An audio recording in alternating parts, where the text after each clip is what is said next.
Hello everyone, welcome back to Lal classes. आपका स्वागत है लाल क्लासेस पे।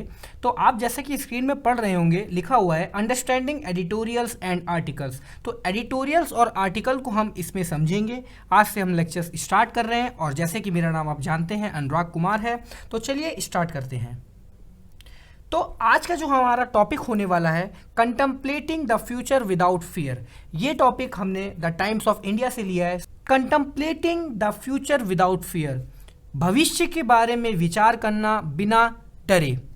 तो ये हमारा आज का टॉपिक होने वाला है। तो चलिए स्टार्ट करते हैं। Many of us spend a lot of our time acting out of fear of the past or the present, and in doing that we affect each other and the larger society. हम में से बहुत लोग अपना जो past में हमसे गलती हुई होती है, जो प्रेजेंट में हमने कुछ गलती कर दी होती है, उसके बारे में हम सोचते हैं और अपना समय इसमें ही पूरा व्यतीत करते रहते हैं।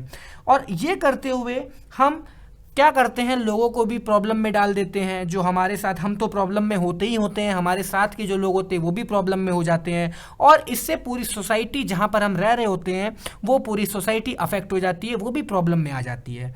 और इसी वजह से we create a culture of fear, और हम एक कल्चर बना देते हैं डर का, जिसमें सब लोग, जितने भी लोग हैं वो डर से ही क्या करने लगते हैं, जूझने लगते हैं। तो ये एक क्या बन जाता है, एक तरह का कल्चर बन जाता है।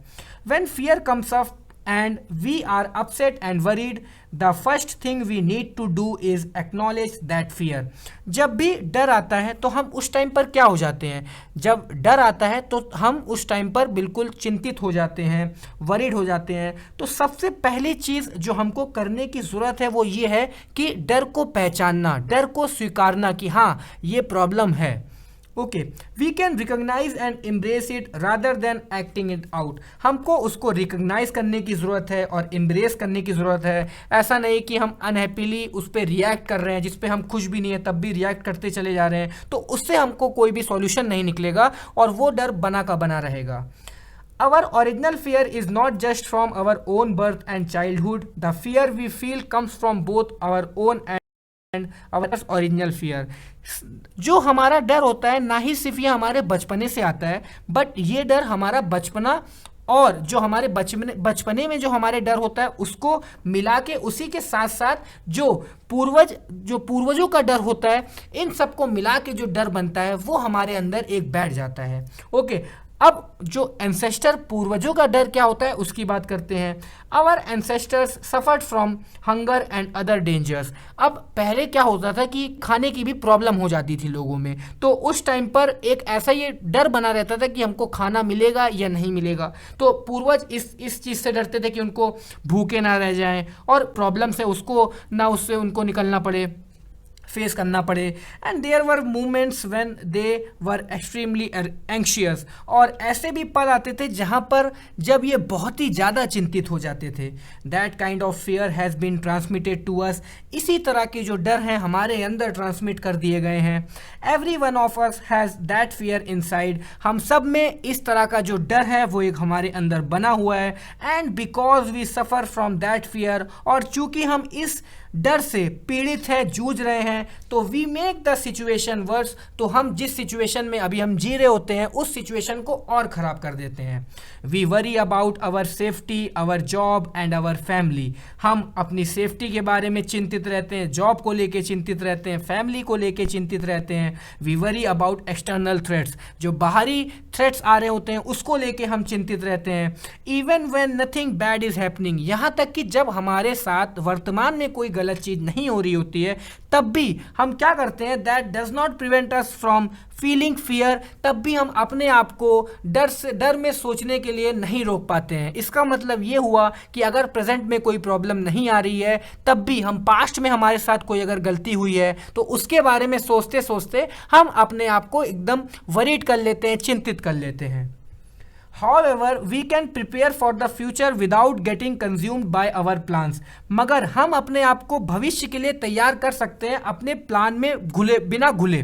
ओके, often अक्सर क्या होता है, we either don't plan at all, कभी कभी तो हम लोग प्लान ही नहीं बनाते हैं, या तो जब हम प्लान बनाते हैं और we get caught up in obsessive planning because we fear the future and its uncertainty. जब हम प्लान बनाते हैं तो हम इतना अपना फ्यूचर के बारे में सोच लेते हैं कि यार आगे चल के ऐसी प्रॉब्लम ना आ जाए, तो उससे क्या होता है, जो हम प्लान बना रहे होते हैं वो पूरी तरीके से बना नहीं पाते हैं, ऑब्सेस्ड हो जाते हैं, बिल्कुल चिंतित हो जाते हैं। The present moment is where we need to operate. एक वर्तमान समय ही ऐसा है जहां पर हमको काम करने की जरूरत है। When you are truly anchored in the present moment you can plan in a much better way. अगर आप अपने आप को प्रेजेंट मोमेंट में ही उपस्थित रखते हैं तो आप बहुत ही अच्छी तरीके से प्लान कर सकेंगे। Living mindfully in the present does not preclude making plans. Mindfully जीना मतलब कि हर चीज़ के बारे में अवेयर रहना प्रेजेंट में, कि क्या हो रहा है, क्या नहीं हो रहा है, क्या मेरे साथ प्रॉब्लम है। इससे आपको ऐसा नहीं है कि आपको कोई प्लान बनाने से रोक रहा है। ओके, अगर आप अभी प्रेजेंट में कुछ सोच रहे हैं और अगर उससे प्रॉब्लम्स, अगर जैसे अवेयर है हर चीज़ के बारे में कि हाँ ये मेरे साथ प्रॉब्लम हो रही है, तो आप कहीं ना कहीं प्लान भी बना रहे हैं कि हाँ ऐसी अगर मेरे साथ प्रॉब्लम आगे होती है तो मुझे ध्यान देना है और ऐसी गलती फिर से दोहरानी नहीं है। तो कहीं ना कहीं आप एक तरह से ये प्लान को ही मेक कर रहे हैं, बना रहे हैं। It means that you know there is no use losing your self. इसका मतलब ये है कि आप कोई भी मतलब नहीं बनता है कि अपने आप को खो दें किस चीज़ में, चिंता में और उस डर में जो कि फ्यूचर से रिलेटेड है, भविष्य से रिलेटेड है।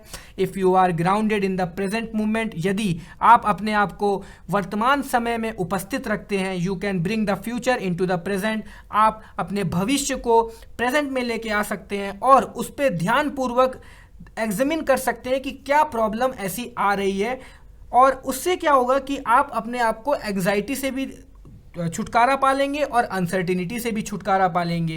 If you are truly present and know how to take care of the present moment, यदि आप अपने आप को उपस्थित रखते हैं प्रेजेंट मोमेंट में और आप जानते हैं कि इसका कैसे ख्याल रखा जाए उस तरीके से जैसा आप रख सकते हैं, you are doing your best for the future already. आप अपने भविष्य के लिए पहले से ही बहुत अच्छा काम कर रहे हैं। The same is true about the past. जैसे कि हमने अभी बात की कि अगर हम प्रेजेंट में रह के फ्यूचर को लेके आ जाते हैं और फ्यूचर में प्लान करते हैं कि यार अगर ऐसी प्रॉब्लम आएगी तो हमको ऐसे काम करना है जिससे कि ज़्यादा प्रॉब्लम ना राइज हो, हम ज़्यादा वरीड ना हो, तो यही चीज़ अगर आप पास्ट के साथ भी इस प्रोसेस को फॉलो करेंगे तो बहुत ही अच्छा होगा। The teaching and practice of mindfulness do not forbid looking deeply into the past. अगर आप अवेयर हैं चीज़ को लेके कि प्रेजेंट में क्या चीज़ हो रही है, तो इसका मतलब आप ये नहीं है कि पास्ट को लेके आप उस पर एग्जामिन नहीं कर रहे हैं। आपके साथ पास्ट में कोई गलती हुई, अब आप ध्यान दे रहे हैं कि यार मैंने यहाँ गलती की है, अब मुझे आगे गलती ये नहीं करनी है, तो कहीं ना कहीं आप पास्ट को भी क्या कर रहे हैं, एग्जामिन कर रहे हैं। Okay, but if we allow our self to drown in regret and sorrow concerning the past, that is not right mindfulness. यदि आप अपने आप को डुबा दे रहे हैं कि पछतावा, यार मेरे साथ यही क्यों होता है, ऐसा ही क्यों होता है, और उस चीज़ के बारे में सोच रहे हैं जिसमें बहुत सारी प्रॉब्लम हुई है पास्ट में, तो ये एक अच्छा माइंडफुलनेस आपका एक्शन नहीं है। If we are well established in the present movement, यदि हम अपने आप को उपस्थित रखते हैं बहुत ही अच्छी तरीके से प्रेजेंट मूवमेंट में, we can bring the past back to the present movement and have a deep look. तो हम अपने पास्ट को लेके आ सकते हैं प्रेजेंट मूवमेंट में और देख सकते हैं कि यार मेरी गलती वहाँ पर ऐसी क्या हो गई थी जो मैंने ऐसी गलती वहाँ पर कर दी थी।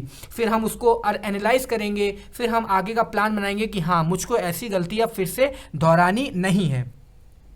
You can very well examine the past and the future while you are established in the present moment। अगर आप अपने आप को प्रेजेंट मूवमेंट में ही स्थापित कर देते हैं तो आप बहुत ही अच्छी तरीके से पास्ट को और फ्यूचर को दोनों को एग्जामिन कर सकते हैं। इनफैक्ट वास्तव में you can learn from the past, आप सीख सकते हैं अपने भूतकाल से, पास्ट से, और उसी को देखते हुए अपने प्लान के फ्यूचर भी बना सकते हैं। अगर आप अपने आप को, if you are grounded in the present movement, यदि आप अपने आप को प्रेजेंट मूवमेंट में उपस्थित रख रहे हैं तो। All around us people are afraid. हमारे चारों तरफ जो लोग हैं वो बहुत चिंतित हैं और वो अनहैप्पीली रिएक्ट कर रहे हैं फियर को लेके, उसकी प्रॉब्लम को सॉर्ट आउट नहीं कर रहे हैं कि ये प्रॉब्लम आ कहाँ से रही है, बस लड़ते चले जा रहे हैं। और उससे क्या हो रहा है, हर दिन इनके सामने एक बाधा, ऐसा डर हर दिन चला आ रहा है, क्योंकि वो सॉल्व आउट नहीं कर रहे हैं, वो ओरिजिन कहाँ से हुआ, वो कहाँ से निकला, ये कहाँ से डर आया, उस पर कोई भी बातचीत नहीं कर रहे हैं। वो बस ये है कि उस पर रिएक्ट कर रहे हैं जो कि गलत कर रहे हैं। In the midst of all this fear, और इन सब डर के बीच में, we all long for peace peace and security, जैसे कि ये ह्यूमन नेचर है, जब भी हम बहुत ज़्यादा डरे होते हैं तो हम एक ही चीज़ की चेष्टा करते हैं कि कैसे भी करके हमको शांति मिल जाए, हम सिक्योर हो जाएं। We have been taught to keep our fear out of sight and acknowledged. हमको पढ़ाया जाता है, ऐसा बताया जाता है कि हम अपने डर को अपनी नज़रों से दूर रखें और अस्वीकारें। How can we let go of fear, हम कैसे अपने डर को दूर कर सकते हैं, और and relinquish the anger and violence in us, और कैसे हमारे अंदर जो एंगर है, गुस्सा है और जो वायलेंस है हमारी बॉडी में, उसको हम कैसे गिव अप कर सकते हैं। अगर हम उसको गिव अप कर देंगे तो वो हमारे अंदर हावी हो जाएगा और एक डर ऐसा बन जाएगा जिससे बहुत सारी प्रॉब्लम हो सकती हैं। We must listen deeply and learn to practise the way the Buddha practise letting go of his own fear and violence. हमको ध्यानपूर्वक सुनना चाहिए और सीखना चाहिए, जिस तरीके उस तरीके को सीखना चाहिए जिस तरीके से बुद्धा अपनी प्रॉब्लम्स को, अपने फियर को दूर किया करते थे। Practising mindfulness of fear and looking deeply into its origin provide the answer. अगर हम हर चीज़ के बारे में अवेयर हैं कि यहाँ से प्रॉब्लम ये आ रही है, जो डर हमारे अंदर बना हुआ है वो ये है, और उस पर अगर हम अच्छे से एग्जामिन कर रहे हैं तो हमको आंसर मिल जाएगा कि हाँ ये कहाँ से प्रॉब्लम अराइज हो रही है। अगर हम यहीं से इसको काट देंगे, अगर हम इसी को एकदम ख़त्म कर देंगे तो हमारी हर प्रॉब्लम शॉर्ट आउट हो जाएगी और हम एक अच्छा जीवन जी पाएंगे। तो यहाँ पर कंक्लूज़न ये निकलता है लेखक के द्वारा कि अगर हम अपने प्रेजेंट में जिए और जो पास्ट में हमसे गलती हुई है, हम प्लान बना के ऐसा प्लान बनाएं जिससे कि अगर फ्यूचर में ऐसी प्रॉब्लम अगर आने वाली होगी तो हम पहले से ही एक्टिव हो जाएं कि हाँ ये ऐसी प्रॉब्लम अराइज हो सकती है, तो हम उससे डील करने के लिए प्रॉब्लम भी नहीं होगी और हम वरीड भी नहीं होंगे। तो मैं आशा करता हूं कि आपको ये लेक्चर समझ में आया होगा। तब तक के लिए अपना ख्याल रखिए, खुश रहिए, पढ़ते रहिए। Thank you so much. जय हिंद।